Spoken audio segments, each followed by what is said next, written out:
Hola a tothom, benvinguts al nostre podcast EBB4 Talks. Soc el Luigi Navarro. I l'Alicia Moreno. A l'episodi d'avui tenim com a convidat a l'Artur Rodríguez. Ell és professor de llengua catalana i literatura, però també autor de grans novel·les com Alita Mañana, Aena.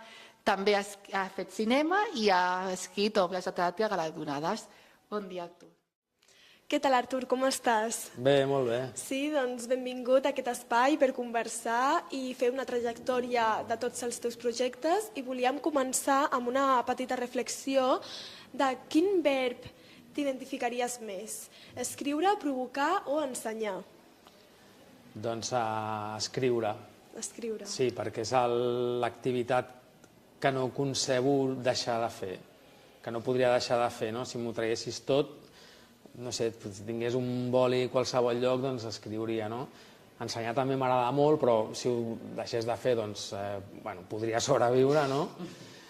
I provocar no és un objectiu que tingui present, no? Si a conseqüència del que faig doncs, és provocatiu, algunes coses, doncs no em molesta, però no és una obsessió meva. Bueno, escriure ja és algo com vocacional, no?, que es diu. Sí. Molt bé, molt interessant. Artur, ets professor des del 2019 i jo m'agradaria saber com conviuen el teu profe que ensenya, que obeeix exàmens, i l'escriptor que crea mons i, m'agradaria molt saber-ho. Doncs jo penso que a nivell, diguéssim, com conceptual, no són mons que estiguin tan separats, perquè al final soc profe de català i també d'audiovisuals, no? I aleshores estar llegint, fent exercicis sobre llengua o analitzant pel·lícules, així, doncs també retroalimenta, no? Perquè són històries, és utilitzar el llenguatge. La part de corregir, no? Aquesta és com d'esclau, allà de remar. I en tot cas seria més una qüestió de temps, no? De trobar el temps per poder fer les dues coses. Però a nivell dels dos mons, per mi sí que tenen sentit. Doncs ara volíem preguntar-te si creus que els teus alumnes són conscients de que tenen el privilegi de donar classe a un escriptor que ha venut en la secció de ciència-ficció de viatges en el temps d'Amazon, i si són conscients ells mateixos que estan donant classe a un escriptor i no només un professor, no?, de llengua catalana. Em sembla que no, però és normal, al final, jo què sé, no soc famós en aquest sentit, vull dir que sí, escric llibres i tal, però no és algú que puguin dir, ostres, tinc una profe no sé qui, no? Aleshores, jo sí que en els meus correus sempre deixo un enllacet, no? T'agraden les novel·les, t'agrada el misteri, doncs aquí pots... I sempre penso, no sé si algú li dona aquí i de cop diu, mira, si ha escrit llibres o així, no? Però has parlat dels teus llibres, novel·les i tots els seus projectes amb els alumnes? Amb els de l'ESO no. No has tingut oportunitat? No, perquè realment no estan escrits per... O sigui, seria, jo diria, de 16 cap amunt, almenys. Perquè hi ha violència, hi ha sexe, llavors em sentiria incòmode recomanant-li a algú de 13 anys o de 12 anys un llibre meu i jo què sé, que després el seu pare digui, ui, això què és, no? I amb els de batxillerat sí que ja seria un públic que podrien llegir-ho, però també em sento estrany com si els estigués venent els meus... Llavors jo ho poso en els meus correus i per Sant Jordi sempre, si a qui guanya o així, regalo algun llibre, sempre, això sí.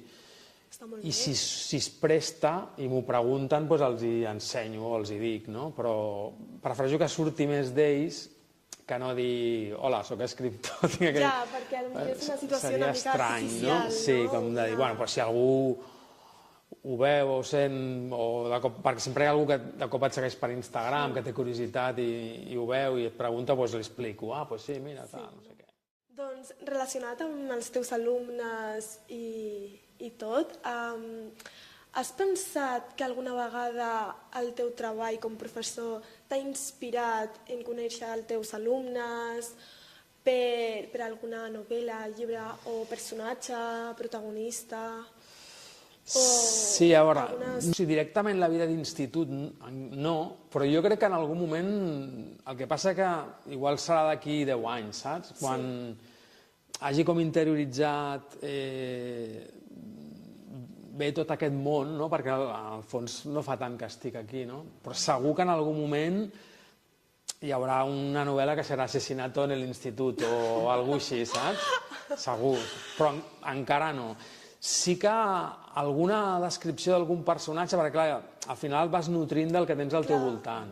I d'una novel·la que sortia un adolescent i tal, doncs hi havia una alumna que tenia una estètica molt particular i no sé per què em va venir al cap i em vaig basar en l'aspecte físic. Òbviament no era la persona aquella ni el nom ni res, però al final estic en contacte amb vosaltres i puc veure com vestiu, com parleu. Sí. Tens una trajectòria literària molt curiosa, perquè has traduït els sonets de Shakespeare al català, però també t'has llançat de plena al gènere del misteri, els assassinats, el crim. De fet, has escrit la saga de Mecazzo, que també de Viatge en el temps. Com és combinar, o sigui, què t'atreu del món clàssic amb el món de la ciència-ficció, els assassinats, el misteri? Com és aquesta combinació? A veure, realment el que m'agrada més és escriure les meves novel·les i això. I el de traduir els sonets de Shakespeare va ser una mica, no diré per casualitat, però un estiu, jo sóc fan de Shakespeare, perquè també vinc del món del teatre i tal, i és com el meu autor així preferit. I les seves obres són molt conegudes i té un recull de sonets que potser no és tan conegut. I aleshores, en català, hi havia una traducció que és com la que es troba a les llibreries, hi ha alguna més però que està ja com descatalogada, i estava un estiu, m'estava llegint la traducció i no m'agradava. Perquè tenies la versió traduïda i l'original, i anava mirant i era com, ostres, no m'agrada gens. I vaig provar, vaig a traduir a veure tal. I m'ho vaig passar bé perquè és com gairebé fer un sudoku, perquè has de, clar, ser sonet, has de comptar les síl·labes i ha de tenir una estructura i llavors ha de rimar, és com que has d'anar quadrant coses, i alhora ser creatiu, com un sudoku creatiu. I m'ho vaig passar bé i vaig dir, mira, doncs cada dia en traduiré un, així com a divertimento. I llavors, clar, va acabar l'estiu, igual en tenia 30, sembla que són 109. I clar, vaig dir, ostres, i ara què faig? No sé, no està mal això, tal. I vaig dir, bueno, doncs, mentre no em cansi, ho continuo fent. Em vaig com allò a liar, i que al final és bastanta feina, perquè... I llavors, quan ho vaig tenir, vaig dir, bueno, ja que ho he fet, doncs ho publico. Sí que, clar, és una traducció feta per mi, que no sóc un traductor professional.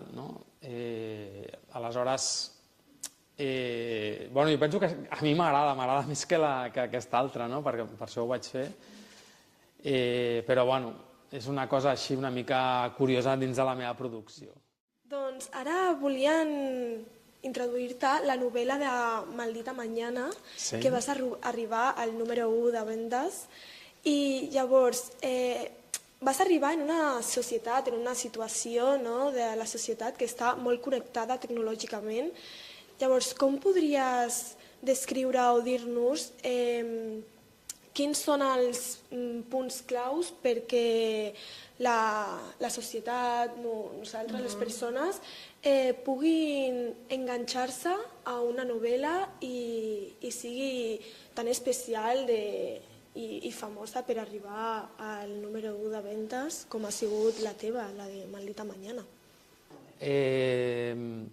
Jo crec que hi ha molta gent que llegeix encara.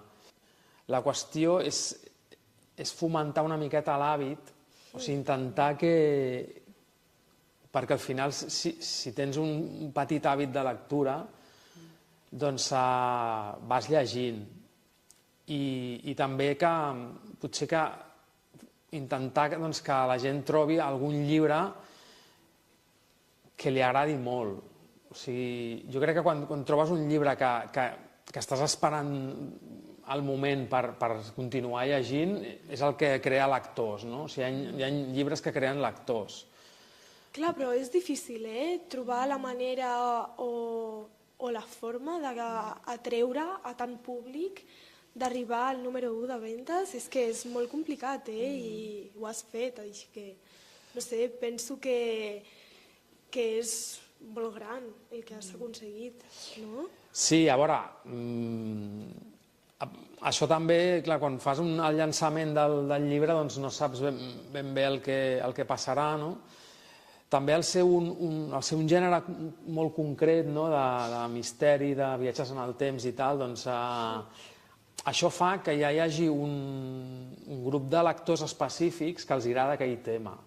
De vegades això també ho he sentit de grans escriptors i així, que si ells diuen això del nicho, no sé, que s'aplica en diverses coses. Si vas a un nicho molt concret, allà hi ha gent que està esperant perquè els agrada allò, els agraden els llibres de misteri, de viatges en el temps, i cada mes en llegeixen un. Aleshores, quan surt una novetat, si corre la veu que està bé, doncs molta gent s'ho compra. Sobretot quan ets així més desconegut com jo, jo crec que això em va beneficiar. Perquè, clar, si jo vull escriure una novel·la policíaca i competir amb els americans o tal... I es crea com curiositat, no?, al públic de llegir... També crec que la portada d'aquest llibre va quedar molt xula. Jo crec que la portada també va ajudar. Sí, no? És que perquè a vegades la gent veu i diu, ostres, què és això, no? Sí, estem d'acord, sí.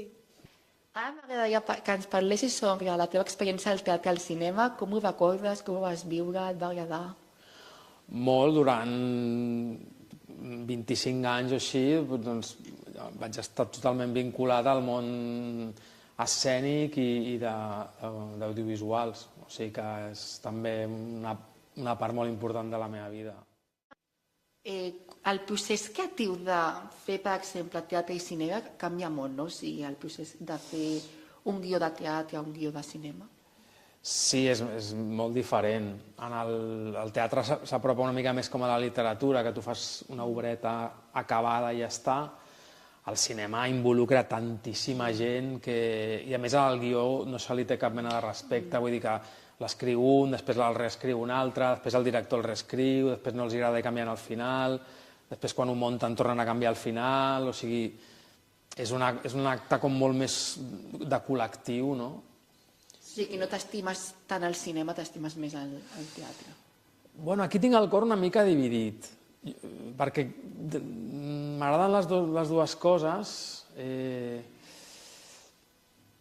Potser per fer-ho jo m'agrada més el teatre i com a espectador m'agrada més el cinema. Potser podria resumir-ho així.